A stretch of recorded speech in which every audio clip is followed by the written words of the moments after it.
Kepekan Kuala membeli rotan, sayang pesanan terlupa sudah. Salam sejahtera kami ucapkan, dari kami Rentan Bermadah. Salam sejahtera saya ucapkan kepada semua.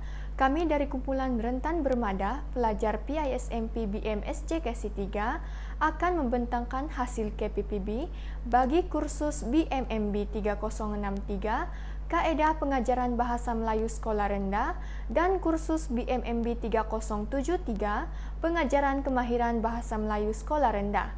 Pensyarah pembimbing kami ialah Dr. Rahma Abdul Ghani dan juga Puan Haja Marina binti Malik. Kumpulan kami terdiri daripada 3 orang ahli, iaitu yang pertama saya sendiri, Flerly binti Mahsulin, yang kedua Aaron Litiman, dan yang ketiga Eza Wazna binti Sutakno.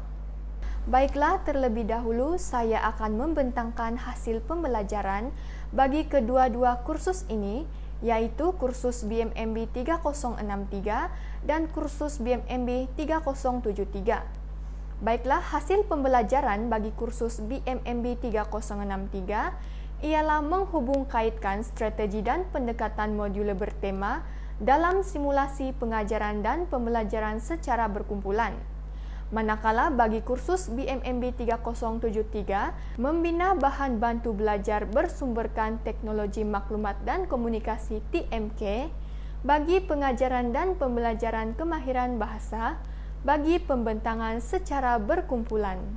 Baiklah, seterusnya saya akan membentangkan tentang Big Idea bagi KPPB kami pada kali ini. Big Idea ini tercetus hasil daripada gabungan 2 kursus, yaitu BMMB 3063, Kaedah Pengajaran Bahasa Melayu Sekolah Rendah, dan juga kursus BMMB 3073, Pengajaran Kemahiran Bahasa Melayu dalam Sekolah Rendah.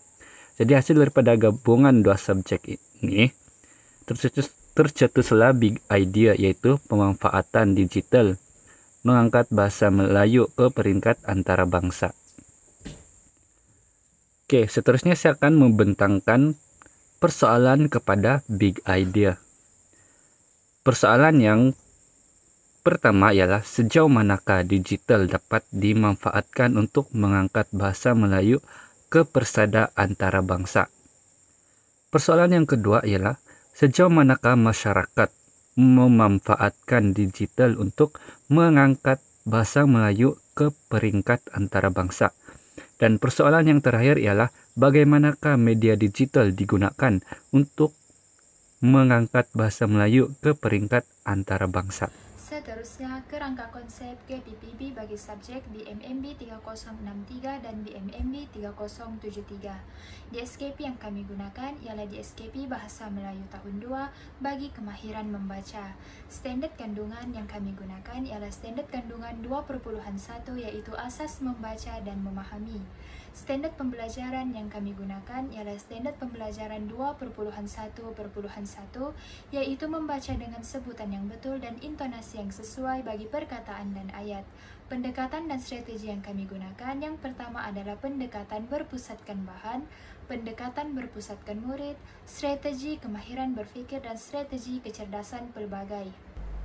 Seterusnya, terdapat 10 kemahiran yang diperoleh sepanjang kami menghasilkan KPPB ini. Antaranya ialah kemahiran menyelesaikan masalah, kemahiran berfikir, kemahiran mencipta, kemahiran memahami, kemahiran mengaplikasi, kemahiran mencari maklumat untuk pengetahuan, kemahiran saintifik, kemahiran berfikir melampaui batas, kemahiran mencari ide dan penyelesaian alternatif, dan yang terakhir, kemahiran mengembangkan dan membaiki kemahiran berfikir. Baiklah, seterusnya kita beralih kepada model pembelajaran murid. Sepanjang melaksanakan KPPB ini, kami telah mengaplikasikan 3 aspek utama dalam model pembelajaran murid, yaitu aspirasi yang merangkumi jangkaan, keperluan, dan juga minat. Dan seterusnya ialah belajar cara belajar yang merangkumi metakognitif, maklum balas, dan juga agensi. Dan aspek yang terakhir ialah perhubungan yang merangkumi kesepunyaan dan merangkai. Seterusnya, model reka bentuk pembelajaran. Yang pertama ialah kewujudan rakan pembelajaran, yaitu murid, guru, komuniti, dan keluarga. Yang kedua ialah persekitaran pembelajaran, yaitu penyertaan pelajar dalam persekitaran yang positif. Yang ketiga ialah pemanfaatan digital, yaitu penyediaan mod fleksibel untuk menyesuaikan keperluan pembelajaran individu atau berkumpulan. Yang keempat ialah amalan pedagogi, yaitu untuk memberi peluang dan ruang kepada murid untuk membuat pilihan bagi melibatkan penglibatan dan motivasi murid dalam proses pembelajaran. Beralih kepada elemen 6C. Elemen 6C ini terdiri daripada karakter iaitu sahsia, citizenship, kewarganegaraan, kolaboratif, kolaborasi, communication iaitu komunikasi, dan critical thinking iaitu pemikiran kritis. Dan akhir sekali, creativity. Baiklah, bagi elemen karakter iaitu sahsia, ianya dapat dilihat apabila kami sebagai pelajar dapat menghantar tugasan kerja kursus mengikut tarikh dan waktu yang telah ditetapkan oleh pensyarah kursus. Ketepatan waktu ini telah membentuk sahsia yang baik dalam diri kami masing-masing. Bagi elemen citizenship, yaitu kewarganegaraan, ianya dapat dilihat apabila kami cakna dalam mengetahui perkembangan dan isu-isu bahasa Melayu yang merupakan bahasa kebangsaan kita. Bagi elemen critical thinking pula, yaitu pemikiran kritis, ianya dapat dilihat apabila kami berfikir untuk mendapatkan idea berdasarkan soalan kerja kursus yang diberikan.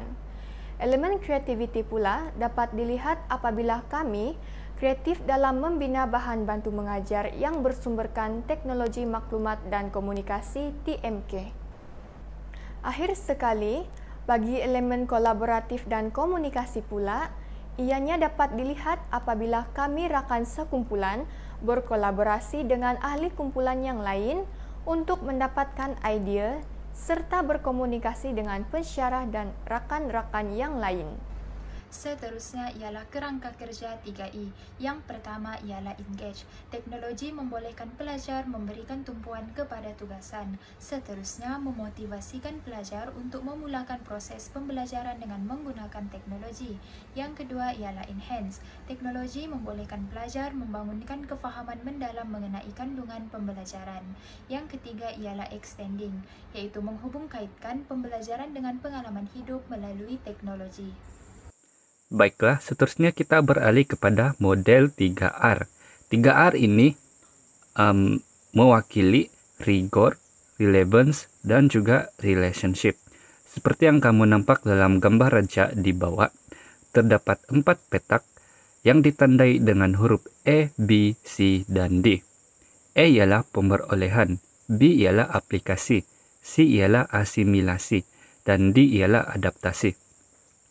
Kesemua aspek ini diaplikasikan sepanjang kami melaksanakan KPPB ini. Baiklah, seterusnya saya akan membentangkan pengalaman yang kami perolehi sepanjang mengikuti kursus BMMB 3063 dan juga kursus BMMB 3073. Yang pertama, kami mengetahui pendekatan strategi, kaedah, dan teknik dalam pengajaran bahasa Melayu sekolah rendah. Dan yang kedua, kami dapat mengaplikasikan penggunaan teknologi maklumat dan komunikasi dalam pengajaran bahasa Melayu. Dan yang ketiga, kami dapat menghasilkan bahan bantu belajar yang berasaskan TMK ataupun teknologi maklumat dan komunikasi. Dan yang terakhir ialah kami dapat berkolaborasi dengan pensyarah, rakan sekelas, dan juga senior, khususnya berkaitan dengan tugasan ini. Baiklah, seterusnya saya akan membentangkan pelan atau aktiviti pembelajaran. Yang pertama, kemana arah tujuan? Yang kedua, bagaimana untuk menarik minat pelajar? Dan yang ketiga, belajar meneroka dan mengalami big idea. Dan yang keempat, menyediakan peluang kepada pelajar untuk berpikir dan seterusnya menyemak. Dan yang kelima, memberi peluang kepada pelajar untuk menilai hasil produk atau kerja, dan seterusnya, mengenal pasti kesannya. Dan yang terakhir ialah pelajar melibatkan diri secara aktif dengan adanya pendekatan seperti kooperatif dan kolaboratif. Seterusnya beralih ke rumusan pelaksanaan KPPB bagi subjek BMMB 3063 dan subjek BMMB 3073. Yang pertama ialah produk baharu. Produk baharu yang dihasilkan merupakan bahan bagi memenuhi kehendak tugasan kerja kursus dengan baik. Yang kedua ialah manfaat, dapat merangsang minda para pelajar untuk menghasilkan idea yang kreatif dan menarik dalam menyiapkan tugasan. Yang ketiga ialah halangan, iaitu pelajar menghadapi masalah capaian internet dan pelajar mempunyai komitmen lain untuk diselesaikan. Dan yang terakhir ialah cadangan penambahbaikan, iaitu sentiasa mengaplikasikan model pembelajaran KPPB semasa proses pengajaran dan pembelajaran. Kami telah memuat naik video bahan bantu belajar yang telah kami hasilkan ini ke dalam YouTube. Berikut merupakan bilangan penyuka dan bilangan penonton yang telah kami sertakan bagi video tersebut. Berikut merupakan maklum balas bagi video bahan bantu belajar yang telah kami muat naik ke dalam YouTube. Di sini kami telah sertakan komen-komen yang kami perolehi daripada video tersebut. Salah seorang daripada ahli kumpulan kami telah meminta rakannya yang memiliki rakan maya di luar negara untuk memberikan maklum balas bagi video bahan bantu belajar yang telah kami hasilkan. Di sini kami telah sertakan komen yang diberikan bagi video bahan bantu belajar yang telah kami muat naik di YouTube. Berikut merupakan produk akhir KPPB di mana kami telah memuat naik hasil KPPB ini dalam YouTube dan kami juga telah menyertakan pautan YouTube untuk melihat hasil BBM yang kami telah hasilkan. Sekiranya Anda ingin menggunakan BBM yang kami hasilkan ini secara manual, sila klik pautan Google Drive yang telah kami sediakan. Dari Kedah ke Pekansari, beli swasta di kota tinggi. Selesai sudah tugas diberi, di lain masa bersua lagi. Sampai di sini sahaja pembentangan daripada kumpulan kami Rentan Bermada. Sekian, terima kasih.